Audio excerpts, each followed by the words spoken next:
श्री राम जय जय राम, श्री राम जय जय राम। ध्येयं सदा परिभवग्नमभीष्टदोहं, तीर्थास्पदं शिवविरिञ्चिनुतं शरण्यं। नित्यातिहं प्रणतपालभाब्धिपोतं, वन्दे महापुरुषते चरणारविन्दम्।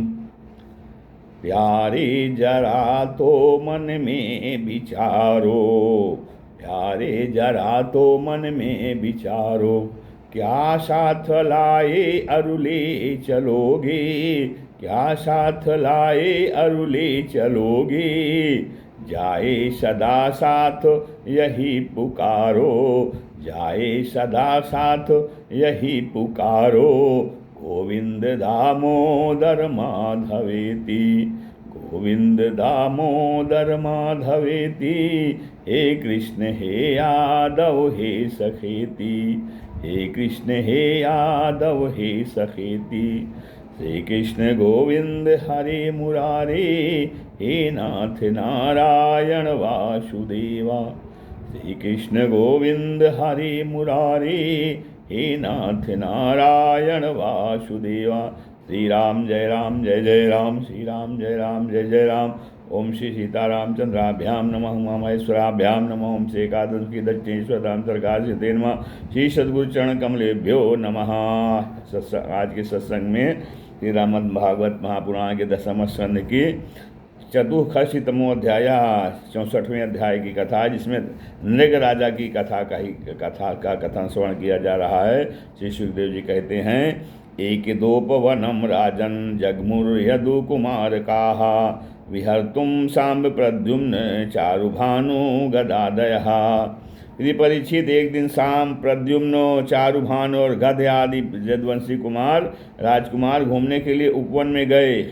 वहाँ बहुत देर तक खेल खेलते हुए उन्हें प्यास लग गई। अब वे इधर उधर जल की खोज करने लगे। वे एक कुएं के पास गए, उसमें जल तो था नहीं।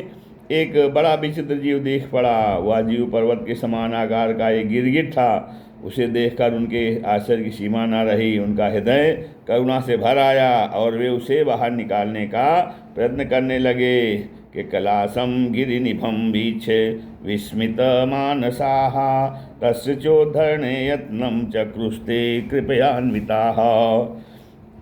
फिर कहते हैं, परंतु जब वे राजकुमार उस गिरे हुए गिरगिट को चमड़े और सूत की रस्सियों में बांधकर बाहर न निकाल सके, तब कुतूहलवश उन्होंने यह आश्चर्यमय वृत्तांत भगवान श्री कृष्ण के पास जाकर निवेदन किया।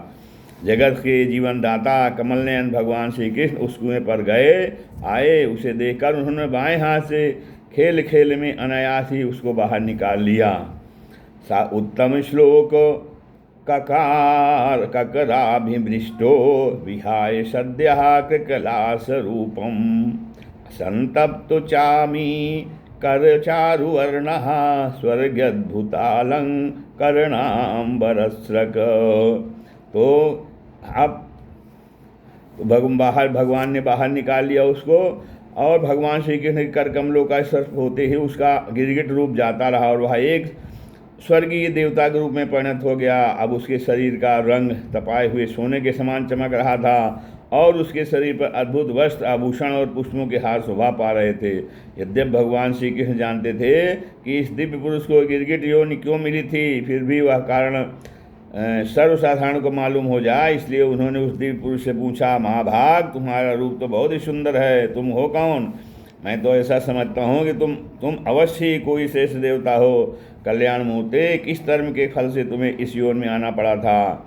वास्तव में तुम इसके योग्य नहीं हो। हम लोग तुम्हारा वृत्तांत जानना चाहते हैं।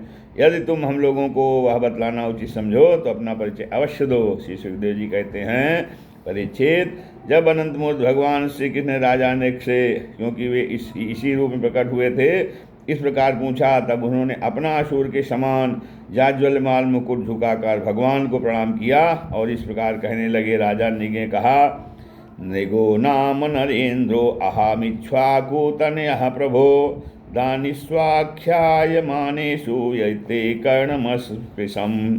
प्रभो, मैं महाराज इक्ष्वाकु का पुत्र राजा नृग हूँ। जब कभी किसी ने आपके सामने दानियों की गिनती की होगी, तब उसमें मेरा नाम भी अवश्य आपके कानों में पड़ा होगा।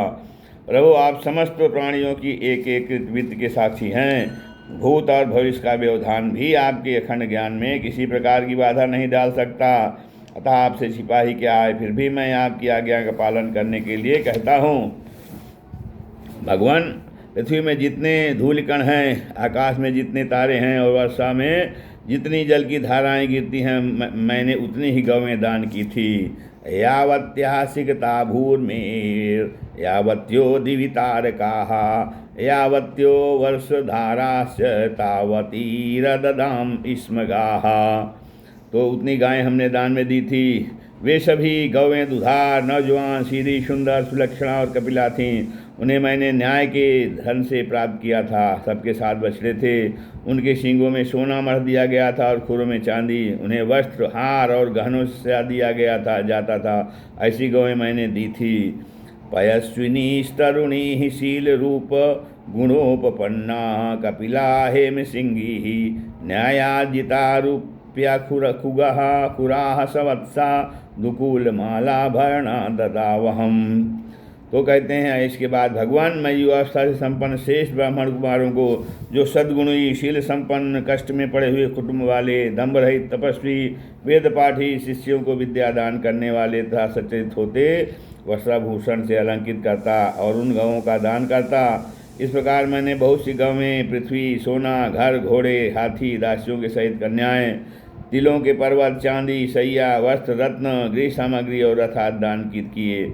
अनेकों यज्ञ किए और बहुत से कुएं, बावली आदि बनवाए। एक दिन किसी अप्रतिग्रही, दान न लेने वाले तपस्वी ब्राह्मण की एक गाय बिछुड़कर मेरी गौों में आ मिली। मुझे इस बात का बिल्कुल पता न चला, इसलिए मैंने अनजान में उसे किसी दूसरे ब्राह्मण को दान कर दिया।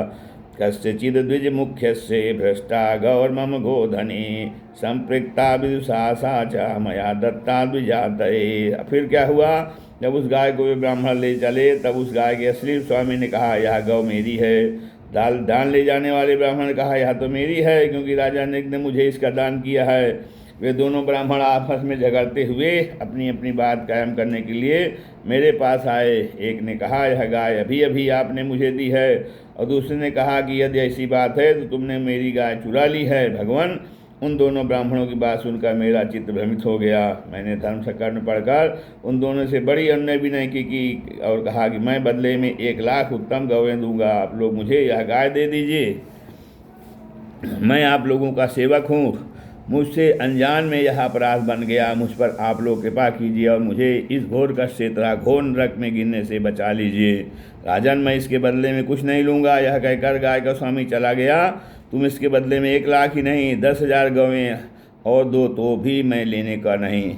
इस प्रकार कहकर दूसरा ब्राह्मण भी चला गया। देवादेव जगदीश्वर, इसके बाद आयु समाप्त होने पर यमराज के दूत आए और मुझे यमपुरी ले गए। वहाँ यमराज ने मुझसे पूछा, राजन, तुम पहले अपने पाप का फल भोगना चाहते हो या पुण्य का? तुम्हारे दान और धर्म के फलस्वरूप तुम्हें ऐसा तेजस्वी लोक प्राप्त होने वाला है जिसकी कोई सीमा ही नहीं है। भगवान, तब मैंने यमराज से कहा, देव, पहले मैं अपने पाप का फल भोगना चाहता हूँ। और उसी क्षण यमराज ने, तुम गिर जाओ। उनके ऐसा कहते ही मैं वहाँ से गिरा और गिरते ही समय मैंने देखा कि मैं गिरगिट हो गया हूँ।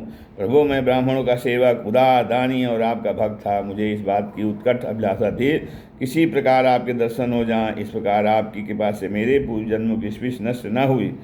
भगवान, आप परमात्मा हैं, बड़े बड़े शुद्ध हृदय योगेश्वर, उपनिषदों की दृष्टि से, अभेद दृष्टि से अपने हृदय में आपका ध्यान करते हैं। इंद्रियातीत परमात्मान, साक्षात आप मेरे नेत्रों के सामने कैसे आ गए? क्योंकि मैं तो अनेक प्रकार की व्यसनों, दुखद कर्मों में फंस कर अंधा हो रहा था।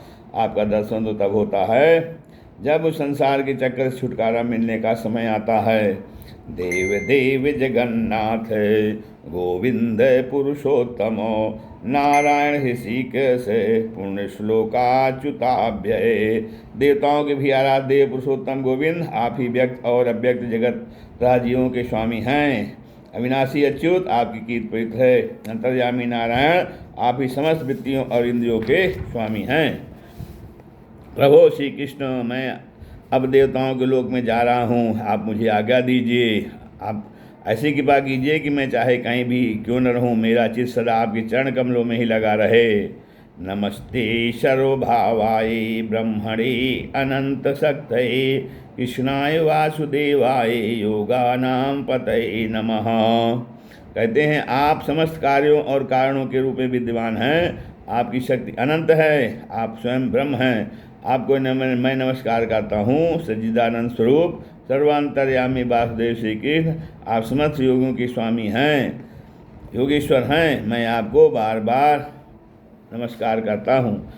राजा नृग ने इस प्रकार कहकर भगवान की परिक्रमा की और अपने मुकुट से उनके चरणों का स्पर्श करके प्रणाम किया। फिर उनसे आज्ञा लेकर सबके देखते देखते ही विशेष विमान पर सवार हो गए। राजा ने के चले जाने पर ब्राह्मणों के परम प्रेमी, धर्म के आधार देवकी नंदन भगवान श्री कृष्ण ने क्षत्रियों को शिक्षा देने के लिए वहाँ उपस्थित अपने कुटुंब के लोगों से कहा, जो लोग अग्नि के समान तेजस्वी हैं वे भी ब्राह्मणों का थोड़े से थोड़ा धन हड़प कर नहीं पचा सकते। फिर जो अभिमानवश झूठ मूठ अपने को लोगों का स्वामी समझते हैं वे राजा तो क्या पचा सकते हैं। मैं हलाहल विष को विष नहीं मानता, क्योंकि उसकी चिकित्सा होती है। वस्तुतः ब्राह्मणों का धन ही परम विष है, उसको पचा लेने के लिए पृथ्वी में कोई औषध, कोई उपाय नहीं है। हलाहल विष केवल खाने वाले का ही प्राण देता है। आग भी जल के द्वारा बुझाई जा सकती है, परंतु ब्राह्मण के धन रूप अरण से जो आग पैदा होती है वह सारे कुल को समूल जला डालती है।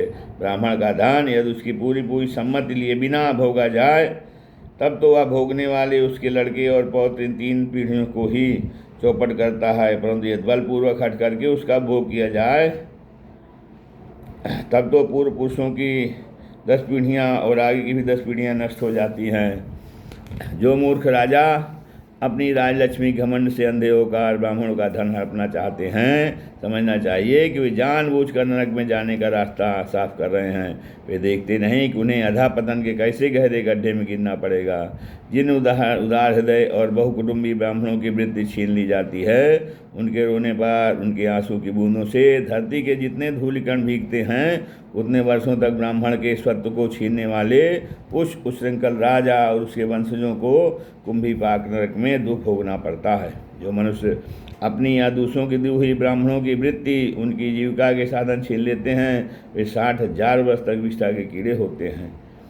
इसलिए मैं तो यही चाहता हूँ, ब्राह्मणों का धन कभी भूल से भी मेरे की होश में ना आए, क्योंकि जो लोग ब्राह्मणों के धन की इच्छा भी करते हैं उसे छूने की बात तो लग रही, वे इस जन्म में अल्पायु शत्रुओं से पराजित और राज्यभ्रष्ट हो जाते हैं, और मृत्यु के बाद भी वे दूसरों को कष्ट देने वाले सांप ही होते हैं। इसलिए मेरे आत्मीयों, यदि ब्राह्मण अपराध करे तो भी उससे द्वेष मत करो, वह मार ही क्यों न जा बैठे या बहुत सी गालियाँ सांप ही क्यों न दे, उसे तुम लोग सदा नमस्कार ही करो। जिस प्रकार मैं बड़ी सावधानी से तीनों समय ब्राह्मणों को प्रणाम करता हूँ, वैसे ही तुम लोग भी किया करो। जो मेरी इस आज्ञा को उल्लंघन करेगा उसे मैं क्षमा नहीं करूँगा, दंड दूंगा। यदि ब्राह्मण के धन का अपहरण हो जाए तो वह अपने धन उस अपहरण करने वाले को अनजान में उसके द्वारा यह अपराध हुआ हो तो भी अधःपतन के गड्ढे में डाल देता है। जैसे ब्राह्मण की गाय ने अनजान में उसे लेने वाले राजा नृग को नरक में डाल दिया था। परीक्षित, समस्त लोगों को पवित्र करने वाले भगवान श्री कृष्ण द्वारकावासियों का इस प्रकार उपदेश देकर अपने महल में चले गए। इति श्रीमद्भागवते महापुराणे परमहंस्यां संहितायां दशमस्कन्धे उत्तरार्धे नृगोपाख्यानं नाम चतुर्थस्तमोऽध्यायः। श्रीराम जय जय